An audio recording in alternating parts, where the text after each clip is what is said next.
Hi there and welcome to the Optimised Practice Podcast.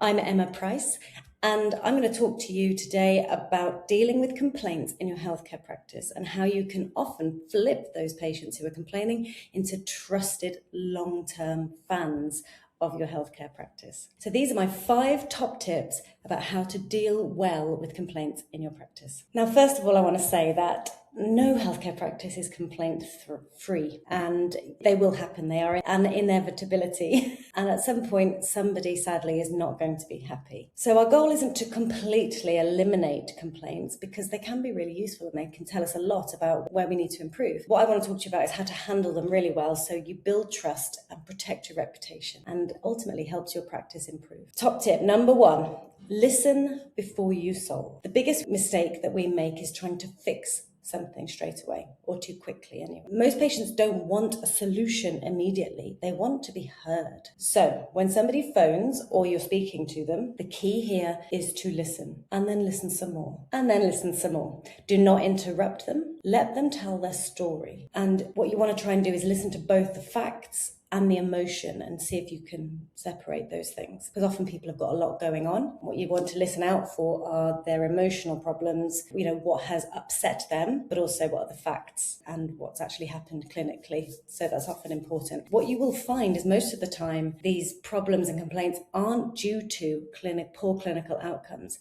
They're due to emotional responses to poor communication, or that expectations haven't been met, or expectations or outcomes haven't been explained clearly. So there's often a breakdown in communication that has led to this. Great. If you've got this sort of information, you can feed this back to your team and they can get better. Point number 1, listen. Just allow them to tell their story. And what you'll find is when you're coming to the outcome of this complaint, people are much more willing to accept an outcome when they really feel like they've been listened to or they feel like they've been understood. The key question here you want to be asking when you're listening to a complaint is, can you tell me a little bit more about what happened? And what else? Keep listening. Top tip number 2, lead with empathy and do not try and explain, or do not try and explain too quickly. So most complaints escalate because you become defensive and people start to butt heads. The energy starts to change, all right? So instead of explaining straight away, yes, but we don't want any of that. So first acknowledge how the patient feels. Your clinician is running 15 minutes late and the patient is waiting and they've got stuff to do. They've got to get to a meeting or they've got to pick their kids up from school or whatever it is. You could say, oh yes, sorry, the clinician was running late because they had an emergency. But if you listen and listen and listen, and then when there's a natural pause, you can say, I'm really sorry that you've had that experience and I totally understand how frustrating that must have been. That really lands because what you've done is said, yeah, that sucked. That was really frustrating that you had to wait 15 minutes and you were late to pick your child up. The school were angry with you. That must have been really annoying. I completely understand. And when you go down that road, you're not admitting fault. You're not saying you were wrong because actually clinicians giving extra care to somebody else, that's probably a good thing, right? But by recognizing their frustration, suddenly everything starts to diffuse. Once things have diffused, you can say, I have actually looked into this and what happened was previous patient had an emergency and we had to give them extra care, which we do like to do. When patients need us, we like to provide the care that they need. And sometimes, unfortunately, that can mean that we run late. All of a sudden, you're showing how a brilliant practice you are and that you care.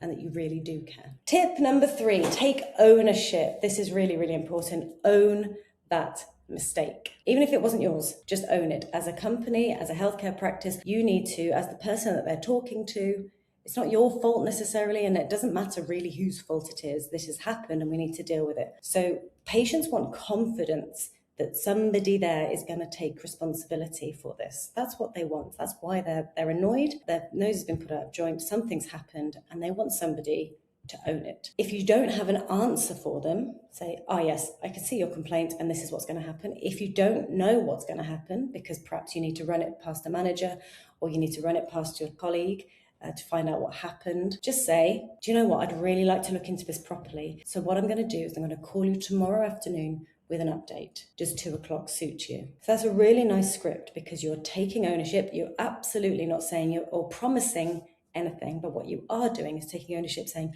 I'm going to personally look into this how's tomorrow afternoon? I will call you with an update. But do not miss that deadline. If you don't follow up, then you're breaking down the trust again. So if you're going to use that script and say, yes, absolutely, I'm going to look into this properly and I will call you tomorrow, you must call them tomorrow at 2:00. Otherwise, like I say, the trust will break down. Tip number 4, learn from it.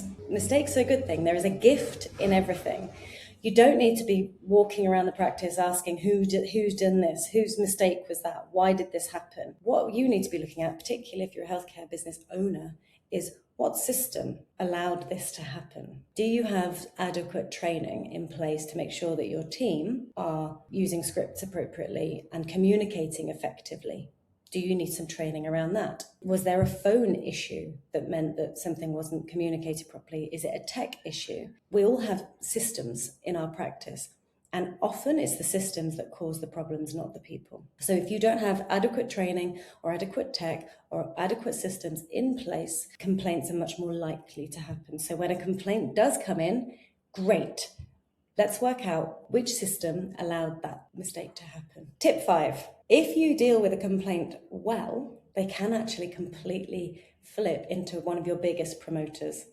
This is a personal experience of mine. When I dealt with a complaint really, really well, that patient now regularly recommends people to us, because not only did I acknowledge and listen, but I gave them an outcome that was so good that they really felt looked after, even though the outcome wasn't great. In the first instance, they were so well looked after, and we resolved that complaint so well that they actually regularly send people in and still come regularly to our practice. So these are a real opportunity to turn people into promoters for you. So again, you can flip the narrative and see a complaint as a really, really good thing. Patients don't expect perfection. None of us can expect perfection. But what they do expect is honesty, ownership, communication, empathy, and a proper follow through. So handled well, a complaint can actually improve relationships and trust. And it's true. Reputation isn't necessarily built on being perfect, but it's built on how well that you respond when it doesn't.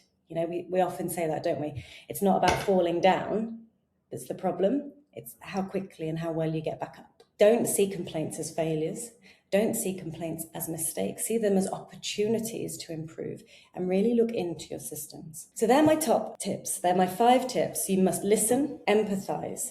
Don't explain too quickly. Own the mistake. Make sure they feel heard, cared for, and you show them how you're going to help them. Learn from your mistake. Don't go on the warpath and find out who did this. Learn which system has let the team down and make sure that system is improved. And finally, number 5, see this as an opportunity to flip the narrative, turn that complaint into a promoter. So when you are dealing with complaints, these are the 6 things you need to make sure you do. Do not interrupt them. Listen well. Ask questions. Do not jump in. Thank them for telling you, because can be difficult for people to explain how they're feeling, especially when it's quite emotional. So say thank you to them for feeding back and sharing this experience with you. Acknowledge the level of frustration that they're feeling, and acknowledge that this experience wasn't as good as we'd hoped it would be. By doing that, you're not admitting liability. You're just acknowledging their experience was poor. You can apologize for the experience. Don't admit fault necessarily, but you can apologize to them. I'm sorry that is how you've been made to feel. Explain the next steps, what you're going to do to look into it, or if you've got the autonomy to offer them whatever you're going to offer them. And this is quite a nice piece where you can actually say, what would be a good outcome for you? What would be the next step in your best scenario? That's quite a powerful one. And then finally, actually follow up on what you said you're going to do. Send them the voucher, send them the phone call, write to whoever you said you're going to write to, and make sure you do follow up with them.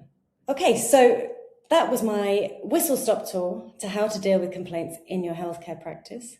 Don't forget that every complaint is an opportunity to improve your systems and strengthen your team. You can't change the outcomes sometimes, a poor clinical outcome sometimes is inevitable, but you can change how your patients remember the experience at your practice. And that's what turns them into promoters, because you've built some trust.